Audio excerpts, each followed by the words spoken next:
From the Sunshine State, this is Tampa Bay's Tan Talk.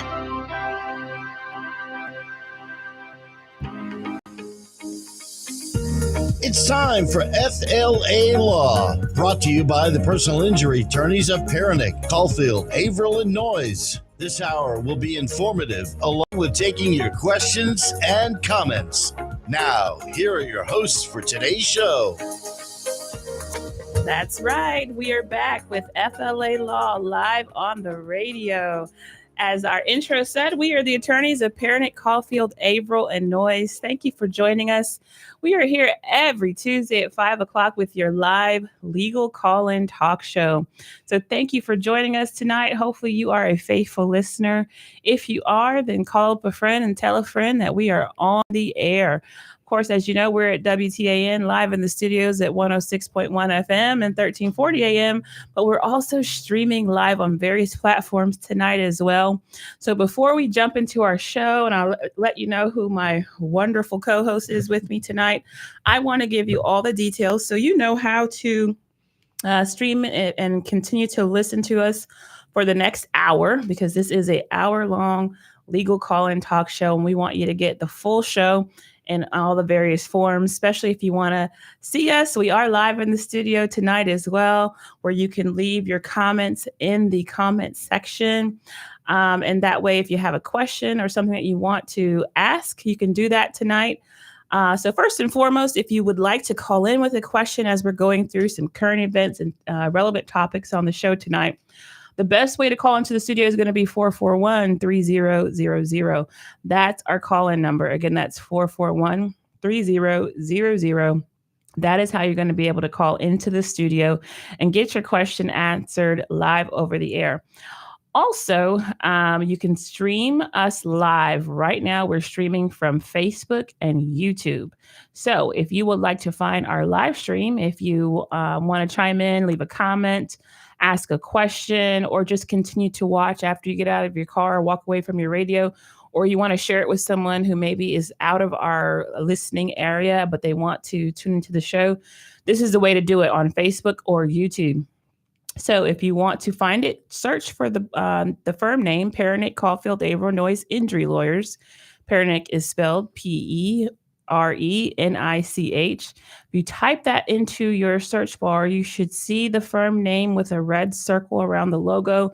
That will let you know that we are currently live. Click on that profile and it'll take you to the account, and you'll see Lori and I in the studio. And that means that you're watching the right broadcast. Of course, if you don't have Facebook, you can do the same thing over on YouTube, and that's how you'll be able to find us. These shows do remain up on our accounts after the show is over. You can go back, and maybe if you missed the beginning or you have to leave early, you didn't catch the end, that's okay, not a problem.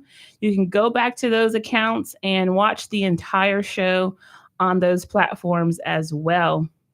Additionally, for all the podcast people out there, I know that podcasts are very, very interesting and entertaining, especially if you love the legal podcast, and this is the kind of show that you want to follow. We are on all podcast platforms for the most part, especially if you had a long commute and you just want to listen to a good legal show. Follow us at FLALAW on the radio. That's the name of our podcast. You can pretty much find it on, Spotify, Apple Podcasts, iHeartRadio, most places where podcasts are consumed, you can find FLALAW on the radio. Tonight's show will be put up later, and then, of course, you can find past broadcasts and past guests. So if there were other shows that you'd like to go back and listen to, you can do that on our podcast as well. We encourage you to follow us so that you never miss a show. With that being said, we have a great show for you tonight. But before we jump into the current events, because we've got a couple articles and different things that I'm going to go over with my co-host tonight, we also have a question that kind of trickled over from last week that I would love to make sure we get answered for one of our listeners.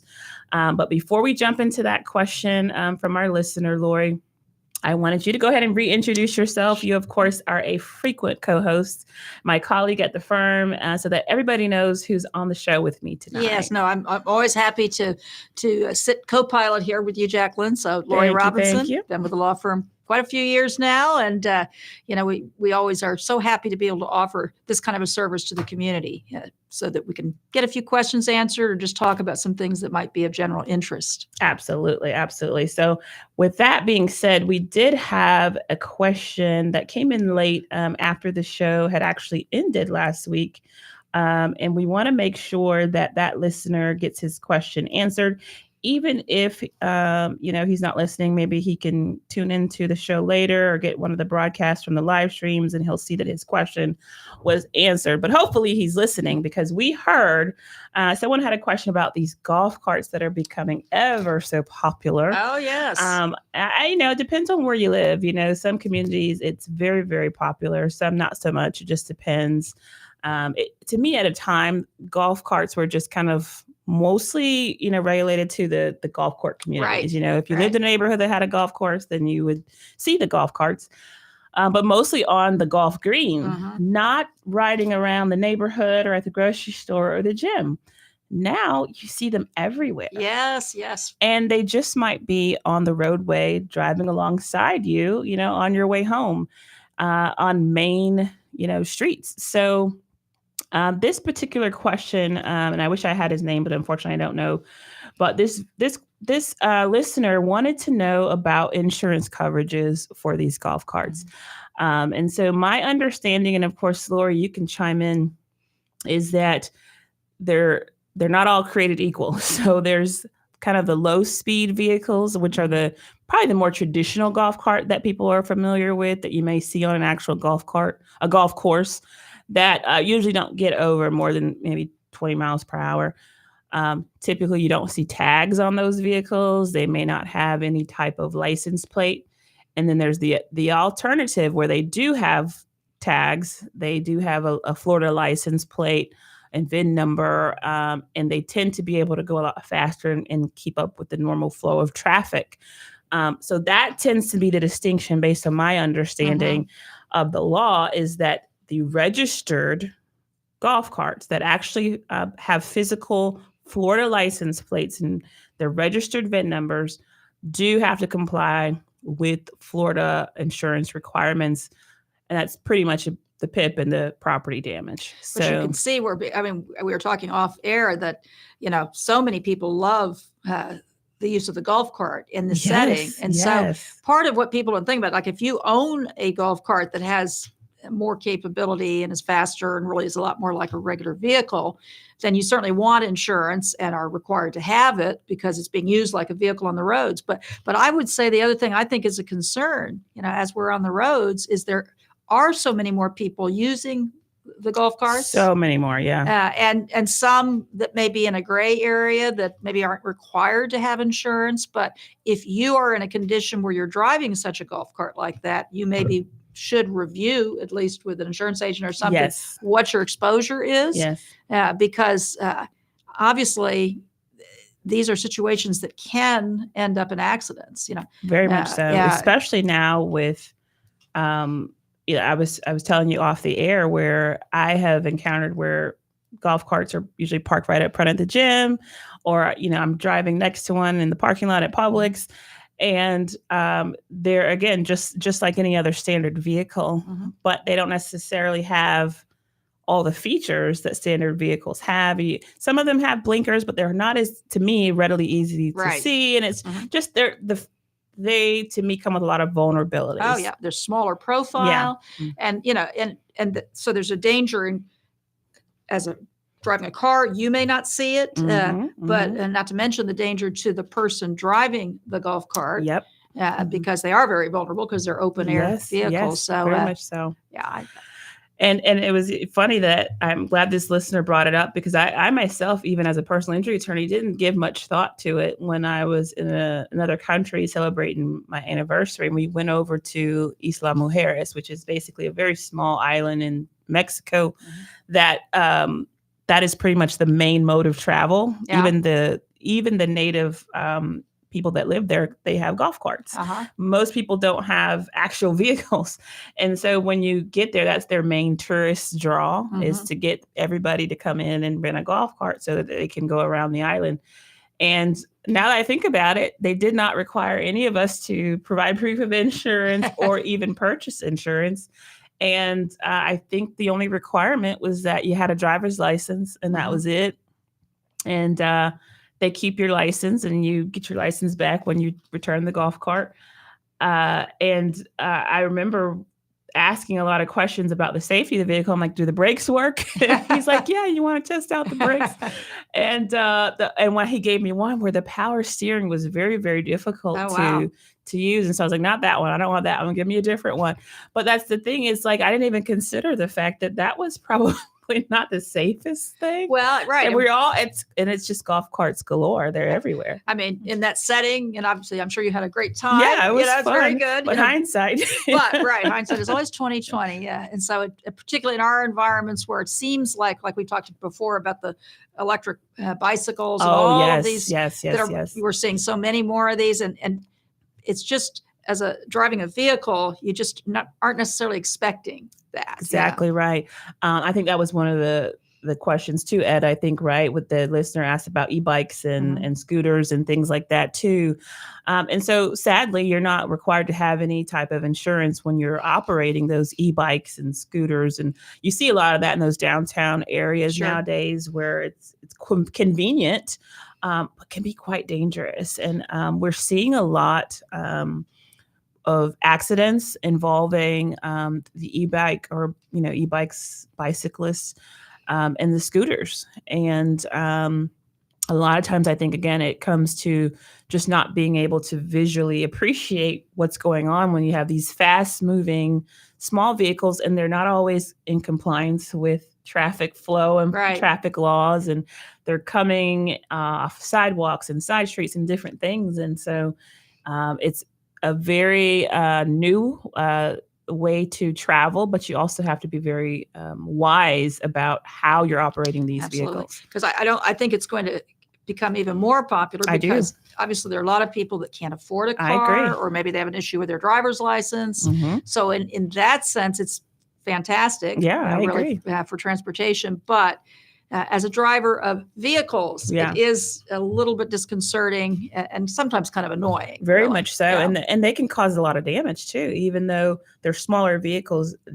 Once they impact with another vehicle, that can still cause quite a considerable impact to your own vehicle, which is why I had a very, very long conversation with a client today, because sadly she's dealing with a situation where she was in a car accident with another party, and there was lots of property damage to guardrails and all kinds of things, and she didn't have collision coverage. Oh gosh. And so we're waiting for all these things to get sorted out before she can even be compensated for her vehicle damage.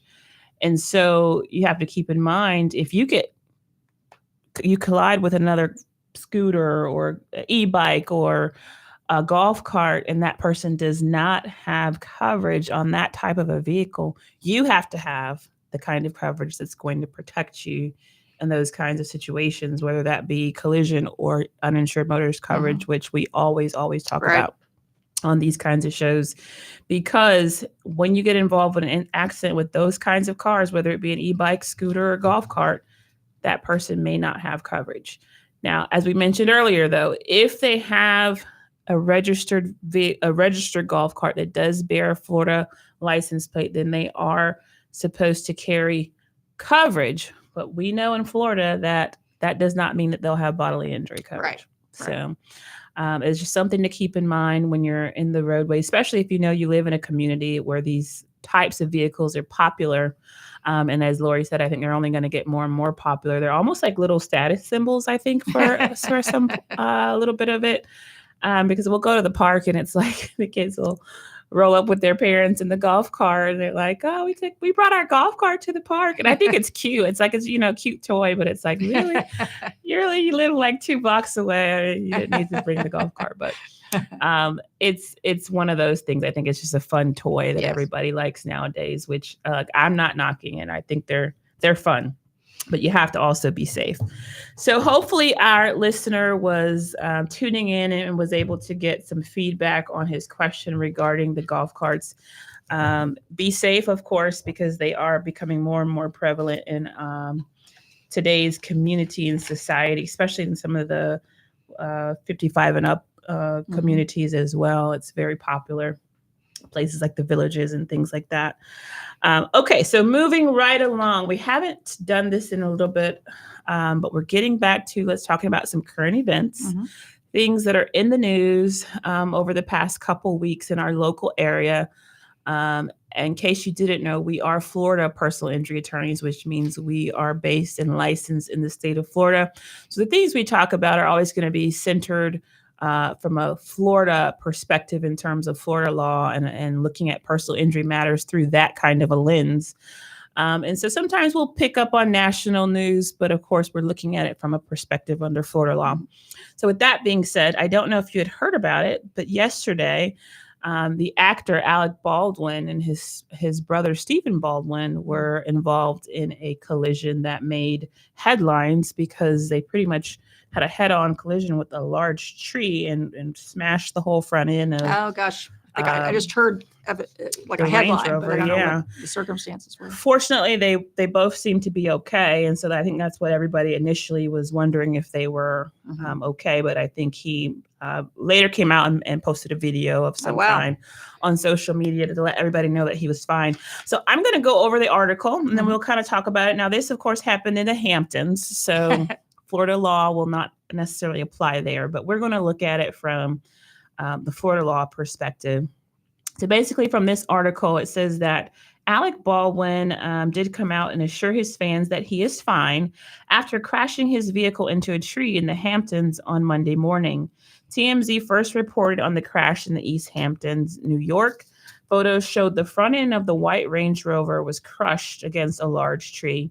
Baldwin said that his brother Stephen was visiting for the Hamptons International Film Festival and was in the car with him. This is his Alec Baldwin's own words. This morning, I was in a car accident. A guy cut me off in a truck, a big garbage truck the size of a whale, the actor said in a video that he posted to Instagram. This was the biggest garbage truck I'd ever seen. To avoid hitting him, I hit a tree. It was a big, fat tree. I crushed my car. I crushed my wife's car, and I feel bad about that. But it's all fine, he continued. I'm fine, and my brother's fine. Baldwin thanked the East Hampton Police Department for responding to the crash and said he'd soon be on his way to Los Angeles to see his family. His wife, Hilaria, has been competing on Dancing with the Stars, although she was eliminated in last week's episode. He went on to talk about how proud he is of his wife and that he was not hurt in the crash. His brother is doing fine and is grateful that no one was injured. And that he appreciated everybody's concern. So with that being said, I had a little bit of some inquiries or curiosity about this whale of a garbage truck that he described and how he basically, and let's assume, that it didn't go as well as it did. Apparently he and his brother are doing well, but if there were injuries, and this happened in Florida, as an experienced personal injury attorney, how do you approach a situation like that where you have this huge vehicle, a commercial vehicle that he describes as basically the only way that he could avoid it because he was cut off was to go head on into this large tree? How do you approach that? Well, when we represent people, we're looking to understand circumstances and see what we could do to help. Obviously, in accordance with the applicable law. So in a situation like that, if you take those facts as accurate, which in the Hamptons, I was like, the biggest garbage truck I ever saw, the size of a whale, I'm not so sure. But if you take those facts as they are presented, then, and presuming also that couldn't see the company for the garage, for the garbage truck or whatever, obviously, if you could identify the vehicle, then on those facts, the vehicle was negligent, the driver of that vehicle, of the garbage truck, in pulling in front or cutting off the vehicle that Alex Baldwin was in or driving. So that would be a negligence case there. But it's kind of the way these facts come at us doesn't seem like there's an actual identification of, or a way even probably to identify who that was. So in that scenario, it doesn't mean that there still isn't negligence. But again, if you're in Florida, and probably most other states, but certainly in Florida, we would be looking at uninsured motorists to cover any liability in that situation. And, that you'd make a claim to the insurance company. And when there's a phantom vehicle like that, I mean, and, the police did arrive, so you can establish that it occurred. And that was going to be part of my question. How do you really establish, for UM purposes, because at that point your own carrier stands in the shoes of that party for all intents and purposes, and you have the burden to really prove that this did occur. Right. And I think one thing, when we have cases, which we have a lot of cases in which our clients do fortunately have uninsured motorist coverage, and you are suing because you end up suing your own company, right? And people are often, until they understand, and obviously we talk with them about that's what that insurance is for. But it does seem kind of funny, because then your insurance company takes on and steps into the shoes, in effect, in this case, of that big whale of a garbage truck. And now they're arguing it was a big whale of a garbage truck. How could you miss it? You should have seen me, or whatever. But nonetheless, it does mean that. You always, in a situation like that with a phantom vehicle, you will absolutely want to call the police. Yes. You need a police report to establish as best you can, what the actual circumstances are, so that there isn't a reasonable basis to dispute it on the part of the insurance company. Are there skid marks? Are there something that can corroborate the fact that there was this big, large garbage truck vehicle? Were there witnesses that saw, the garbage truck, kind of run you off the road? Because it doesn't sound like there was any contact between the garbage truck and his vehicle. Right. So to me, that makes it kind of tricky. I think so, because there'd be a lot of, we often will have arguments in Florida of what's referred to as comparative negligence. Yes. And so in a situation like this, maybe the garbage truck was driven in a fashion in which it could have been more careful, maybe kind of cut him off, but there's always going to be an argument that maybe Alec Baldwin wasn't paying enough attention. He could have avoided this. And then we add the extra layer in Florida that, after we had a change in the law a couple of years ago, if a jury were to conclude that Alec Baldwin in this scenario was more than 50% responsible, then there would be no insurance coverage, no liability at all. But exactly right. Unfortunately, that's the way the law has now changed in our state. And that was part of what I was going to ask, is because he has already given this video statement about what happened. And so then it could become important to determine whether or not the swerve that he made into the tree, was that a reasonable, reaction to what happened? And then you have his brother, who's also a celebrity or an actor, who potentially could make a claim against his own brother. Yes, actually. And that situation, you can see where, it's really the way it's described. It's very fortunate that there was not injury, because we would see so often in a situation where, the way it's described, again, it sounds like quite a lot of impact. That even if you were not immediately clearly badly injured, you might have the soft tissue injury, the whiplash type injury, even lower back injuries that we see all the time, where people have been thrown around enough in the vehicle so that the body, over a period of hours, sometimes a few days, ends up with really very bad pain, muscular pain that sometimes goes away completely, thank goodness, but sometimes it does not, and the person's left with a sprain type injury that becomes chronic. Right. And that is actually my next point. And this is for anybody injured in a car accident, not just celebrities, but obviously Alec Baldwin came out and created a video describing what happened, and also discussing the fact that he does not have any injuries and that his brother is not injured. And this has now been memorialized for all to see. With that being said, what is your advice or approach when you have a situation like this? this was literally made. I believe that this video Yes. was put out the day of the impact. Do not do this. Yeah. Yeah. And you don't know how you're going to feel in a day or Right. two, you know? And the reality is, and you know, it's, of course, he was involved in a very tragic incident on a movie set. Not long ago. Not yeah. that long ago, a couple of years ago, maybe now, where, and, you know, without getting into those facts, which I don't know anything beyond, you know, what you see in a headline type Right. thing. But I know it was recently resolved, but I can't recall the outcome. I mean, I think there probably has been a civil action because it ended up that somebody on the set was shot, you know, Right. while he was performing, while he was acting, but somehow it was the gun, the firearm was not a live round. Yeah, it was a live round in there, but I think he did a little talking in that instance too, you know, really. And so in terms, yes, in terms of these situations, number one, when you're in an accident, it's upsetting, it's traumatizing always, Right. It's shocking.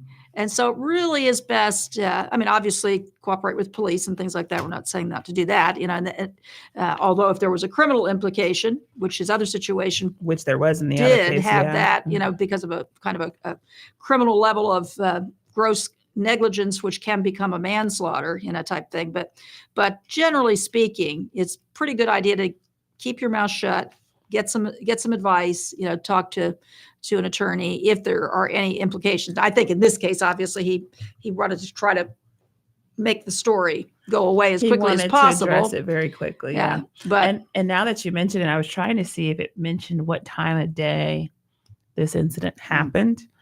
And only because sometimes when it's late at night, right, you know, and we know celebrities in the Hamptons, there's drinking at times. I mean, it was a film festival. The film festival, his brother's in town. So I was curious, but there's no mention of exactly what time it happened. We've seen other celebrities in the news that have been, I think it was Justin Timberlake last year in the Hamptons and got a DUI. And so that to me can come into play if his brother were injured or, you know, someone had been hurt, that they didn't say anything about giving any field sobriety testing or breathalyzer or anything like that. So that's an issue that I'm curious as to whether that was even investigated. Right. You do kind of wonder about that. I'm almost thinking in this situation, maybe he should be taking a golf cart. He probably should have been in a golf cart instead of his wife's Range Rover that he apparently feels very bad about. Yes. Totaling. I think she can be a little snippy sometimes. Yeah. So, I've heard that she's not very well, she's not very popular with people, it seems. I don't know why. I don't know the whole backstory with his wife, but apparently people don't love her. But with that being said, I hope that what he said is true and that him and his brother absolutely. are completely and then just fine for general purposes, we're being a little bit humorous here, but it does illustrate some of the issues that do come up in a real life case that could happen in Florida. Right. And it could have had a far worse outcome. And so we're glad that he and his brother are fine. With that being said, it's probably a good time to take a short break, and then we'll come back with a more local story that was not that long ago. And it does have a sad impact because it involves students on a school bus. So we'll come back after a short break, and we'll keep going on with our current events and talking about it from the Florida law perspective.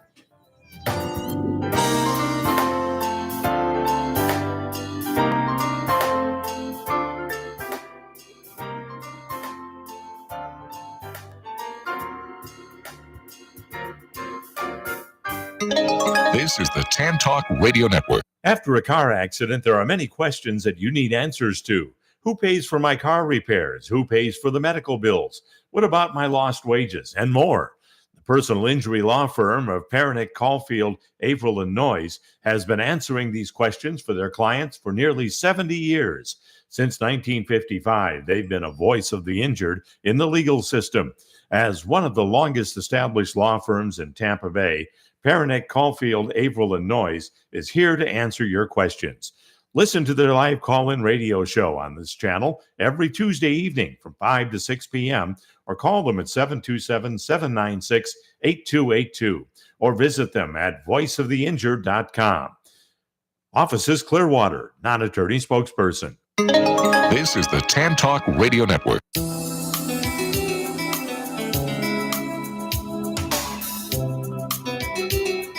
And we're back with FLALAW live on the radio.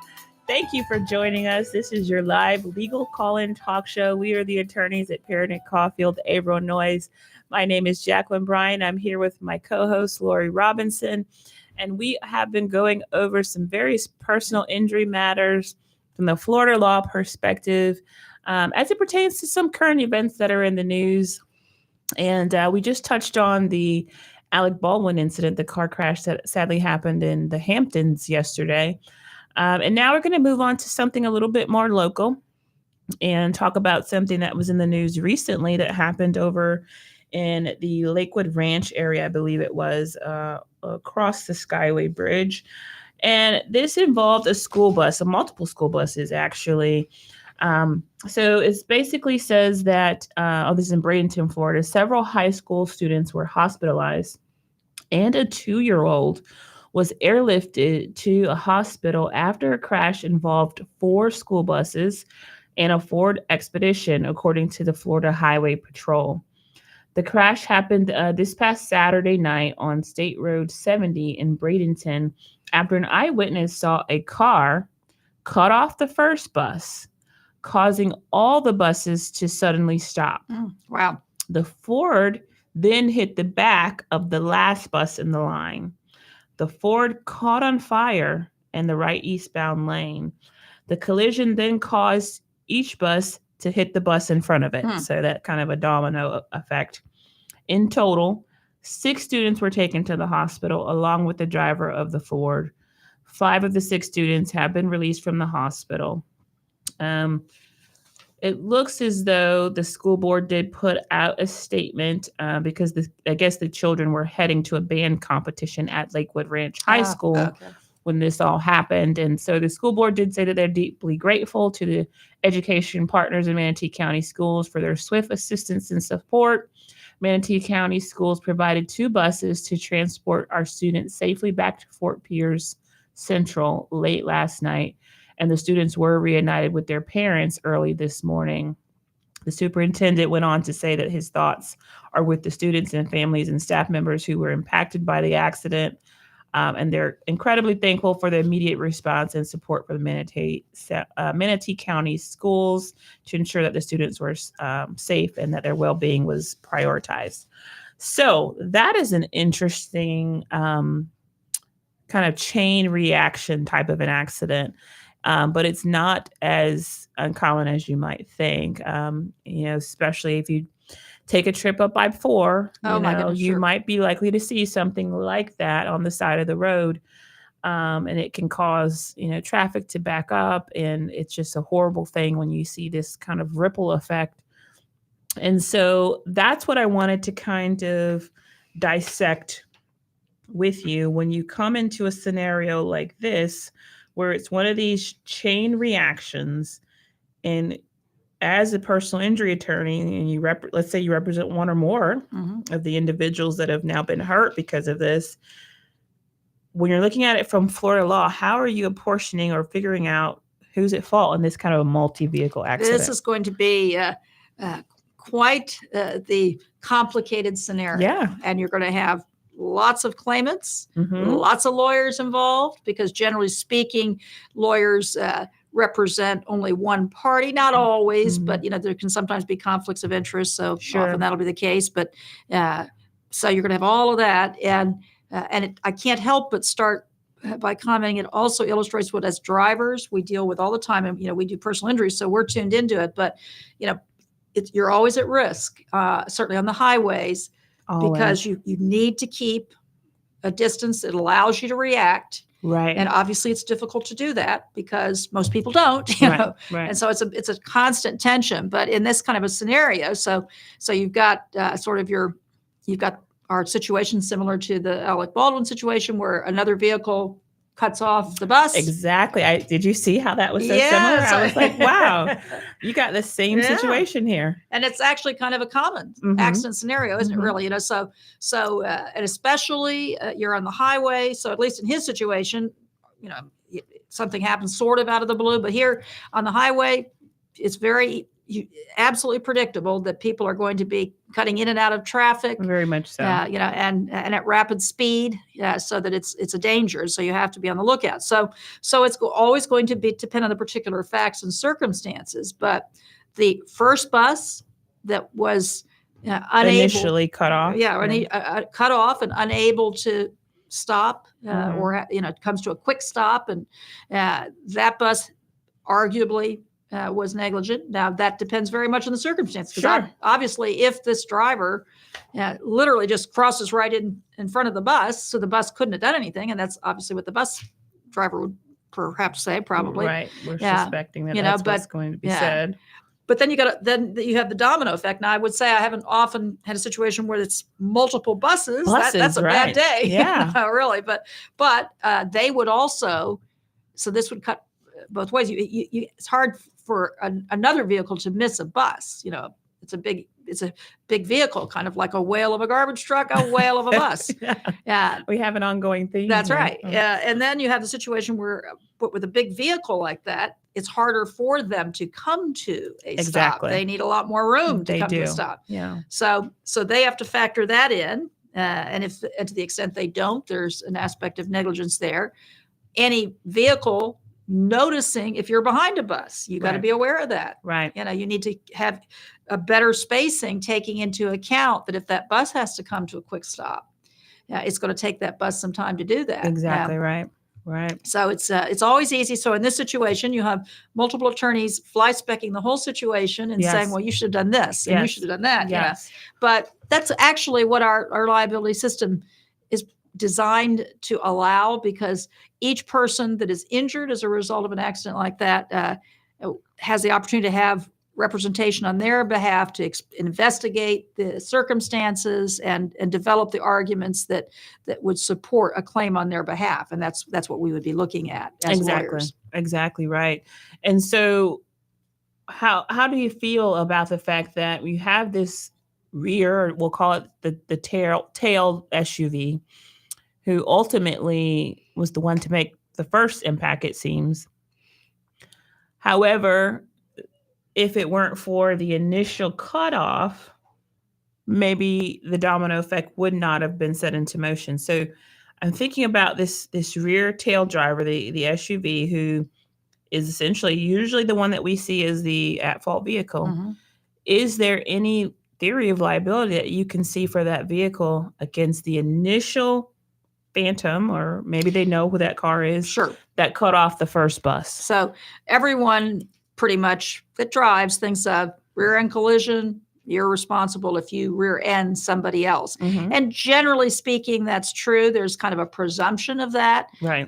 But there are, as is always the case with almost everything, exceptions to that rule. And one of the exceptions is if a vehicle comes to a sudden stop in a manner in which you would not reasonably expect it. And that would be what the SUV driver, that would be their defense, that, I'm driving along, I did make reasonable provision, and all of a sudden this happens and there was nothing I could do to stop it.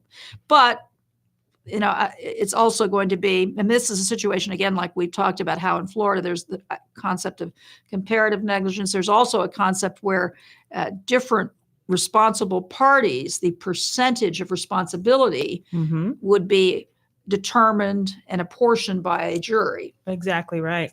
And in that instance, there could be quite a bit of comparative fault on that SUV driver, so much so that now under the current Florida law, they may no longer have a claim. Right. That could well be. Mm-hmm. Now, there's so many ways to split all this up. As I say, it would be very. Because even with the bus drivers, as sad as it is, you would think that even the buses have to maintain a safe distance between the other buses. And it would be much trickier for them. Much trickier, obviously. That's why we don't necessarily want to be right in front of or even behind necessarily, but definitely not right in front. Absolutely right. I'm always a little bit nervous when I see big trucks coming up in my rearview mirror. I'm like, ugh. I think I'll just move aside, let you go by me. And then it's like sometimes you're like, do they have enough room to stop? They look like they're getting the speed doesn't look like they're slowing down fast enough. But so that's always the concern when you're around these very, very large vehicles. I just want to point out very briefly, I think we've touched on it before many, many times, but obviously if there is some liability of the bus drivers for, maybe failing to maintain a safe distance or for a sudden and unexpected stop, as Lorrie mentioned, there are caps that are going to come into play when it comes to sovereign immunity. And so when you have like this 2-year-old, they said that was airlifted because of the trauma alert for that child, could be very significant injuries. And if in fact they're making claims against the school board, then that is going to be capped. Yeah. So it's a very complicated area, but under the law of what we call sovereign immunity, sovereign is kind of like the king in a certain sense of the word. This is all. That's a good way to think of it. It comes to us from the old English common law. So it's rooted in those concepts. And so it's kind of been transferred to the government. So you cannot freely and without restriction just sue the government. Exactly. And there are public policy reasons for that, because we are all funding our government. So in a way, it's kind of coming out of us. Right. But regardless, there are those public policy considerations. So in Florida, currently the maximum amount an individual could recover in a claim is $200,000, and the maximum for an incident would be $300,000. So if you have multiple parties that were injured in an incident, the same incident, the total payout of of liability coverage in this sense from the school board would be $300,000 per accident. Right. Now, they do sometimes have insurance, and they can sometimes, under their own public policy, elect to settle claims. You can get a judgment for an excess amount over those amounts, and then in very rare cases, a bill can be brought to the Florida legislature called a claims bill, and and this would be a situation where you had catastrophic injury with multi-million dollars worth of damages. Right. There are situations when that can occur, but by and large, in the general situation, if you are in a situation where it is a government entity that is responsible that you're suing, you're going to have a limitation. Top scenario is $200,000. If there are multiple people involved, it's not even going to be that because of the cap, the overall cap. Exactly right. And that would be, of course, very much a factor in a case like this where there's so many different potential claimants. But as Lorrie mentioned before in the show, this is always a good opportunity to remind people you want to be gathering evidence, getting witness statements, taking photographs. If you're involved in a situation like this where there's just this chain reaction and you can anticipate, I don't know where this car came from and how it all happened. I just know that we were all impacted. You want to be gathering that evidence early on, because it can, again, as she said, the lawyers are going to be trying to piece it together. And I think that's one good thing about these kinds of accidents where there's school buses, is because a lot of them have video cameras, and capabilities to record not only the inside of the bus, but also, the exterior. And so that gives you a better perspective on what actually happened as opposed to traditional vehicles. But even then, attorneys, we can request the data from the vehicles to try to determine what was going on. Or with public school buses, you can even do public school records requests and try to get statements and photos and things like that. So these are the kind of things that you have to think about early on, gathering as much information, intel as you can, so that when it comes down to figuring out who's at fault and where the liability lies, you want to have as many ducks in a row as you can. Right. And this would be a classic situation because it's so complicated with the number of parties, the insurance issues, that early consultation with an attorney would be especially important. Anytime you have any thought that you might be injured, you really, in an accident, you should obviously be consulting an attorney, but especially in a situation like this where, it's going to be very difficult and you're frankly going to have a lot of competing claims. Absolutely. For probably a relatively limited pot, so to speak. Absolutely right. So this was very recent as well. And so I hope that, of course, the students and staff and faculty in that county are doing well. Yes. And everyone just has to be very cautious when you're on the roads, because, this kind of thing is more common than you might We got a lot of people moving to Florida, or visiting. So we have Very a lot of cars so. on the road. And it seems, and I don't know if it's just because things shifted with the displacement, but it just seemed like things were so hectic after the storms last year. Yes. The traffic patterns changed and things still are a bit more congested than normal. Right. No, I don't know what that reason is. If some people said, oh, everybody kind of came off the beach. And so now everybody's more inland. And so there's more traffic and there's construction vehicles. But I've noticed that the traffic pattern hasn't quite gotten back to normal. It's still very congested and crowded out there. So I have to be safe.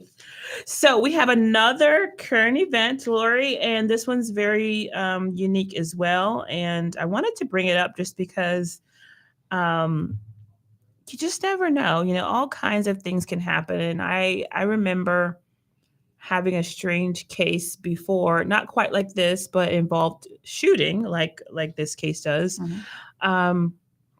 And I probably would have never expected to have a case like that, but these things do happen, right?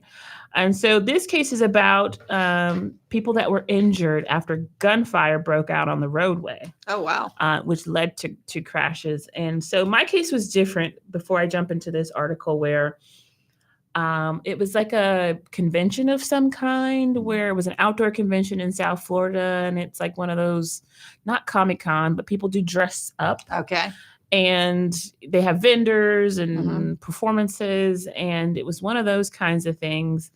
And gunfire broke out in that kind of a setting. And it was claims being made against the event organizers and security.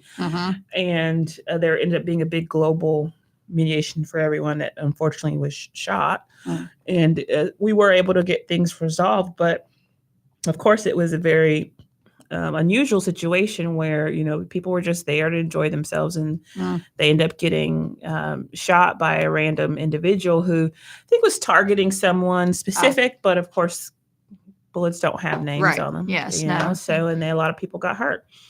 This is slightly different. So it appears, and I don't have a lot of backstory, but not very long ago, there were two people who were taken to the hospital in St. Petersburg after gunfire broke out on a Pinellas County road. The spokesperson for the St. Pete Police Department said that in two separate vehicles, the drivers began shooting at each other around noon. So in the middle of the day. So that it's like two different cars. Two different cars. That was a bad day. Yeah. And they're right in the middle of the day on 49th Street and 17th Avenue South in St. Pete.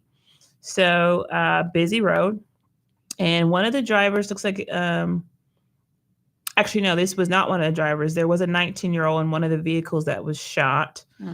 And he was taken to Orlando Health for treatment. And then they said that individual was in critical condition. His brother, who was also in the car, was injured during the crash because the vehicles veered off the road. And he was listed as stable. There was one suspect who was in custody following the shooting, but there does not appear to be any formal charges that have been filed. And so there was an ongoing investigation, I guess, involving the criminal case. And that was all that they were willing to release at that time. So they have this one individual who was injured in the course of the car accident. Then you have another individual who was injured by a gunshot. So these are two vehicles on the roadway. And it's a very odd situation. But as we're looking at that, let's say the passenger who was simply in the vehicle at the time where this car loses control because they're being shot at and it crashes, he's injured as a result of that crash. What kind of situation do we have here in terms of liability? Because we have maybe some negligence, maybe some intentional acts. Another very complicated situation. Yeah. Yeah, that's because, for car insurance coverages to apply, the injury is going to have to be related to negligence and operation of the car The in some operation of the way, vehicle. some Yeah. connection to that, so the passenger arguably, and hopefully there would probably be a claim that could be made there. But there could be a lot of defenses that the insurance company could raise, obviously. Absolutely. Yeah. Because intentional conduct, criminal conduct is not going to be a covered event. Exactly. Right.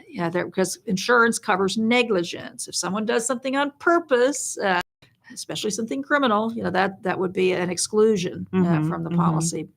Yeah. So again, you'd have to sort out all those facts, and it would be pretty fact specific there. Yeah, for sure. But if the driver of the car loses control of the vehicle and the person is injured as a result of that accident, that would be a case that I think probably could be brought. Right. And I think that would be the first challenge, from an attorney perspective, is determining if there's going to be any kinds of defense about the intentionality of what happened. Mm-hmm. And if there's exclusions for that or for criminal acts.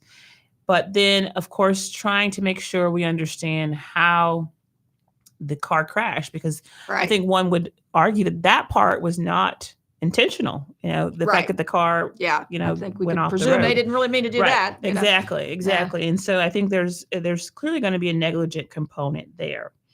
It's just knowing that you're going to face quite a bit of defense in regards to the intentional acts that kind of. And as a practical matter, while there might be coverage, it's also going to be pretty important, frankly, the involvement of all the parties, because if the passenger somehow, which does happen, got caught up in something that he didn't or she didn't have any idea was going to go down, that's one scenario.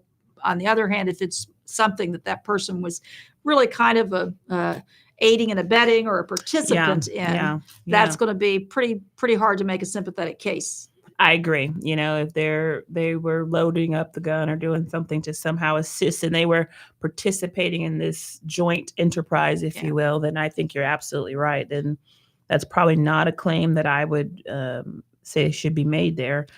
But I think the biggest issue, of course, is going to be the potential exclusions for the intentional acts and the fact that many policies are likely going to not cover that kind of behavior. And it sounds like it could be road rage. We don't know. We don't know what was going on. We really don't know. And those would be things like you can now and the weird thing is you got, the two vehicles, because you think there are instances of road rage. Yeah. Now, this doesn't necessarily sound like it's rage of some kind. Yeah. But it was definitely rage. Yeah, we don't know why though. But there can be a lot of things that happen. And one of the things I think, maybe sometimes people will think, oh, how can lawyers argue on this side of a case or that side of a case? But really a part of what makes our system work for everyone really is to be able to look at claims and determine whether something can be pursued that ethically can be pursued. And you really don't, the layperson isn't going to really know all the factors that come into play. I spent a decade as a public defender many, many years ago now, but I had many cases with young people that got caught up in something somebody else was actually the driving force behind, and then got hurt as a result. So, so there could be something going on here. Great point, Lori. So there's always more than that meets the eye. With that being said, this has been a great show. Thank you, Lori, for joining me. As always, we hope you got something out of tonight's show. As you know, we are here every Tuesday at 5 o'clock with your live legal call-in talk show. This has been FLA Law live on the radio, and we look forward to seeing you back next Tuesday at 5 p.m.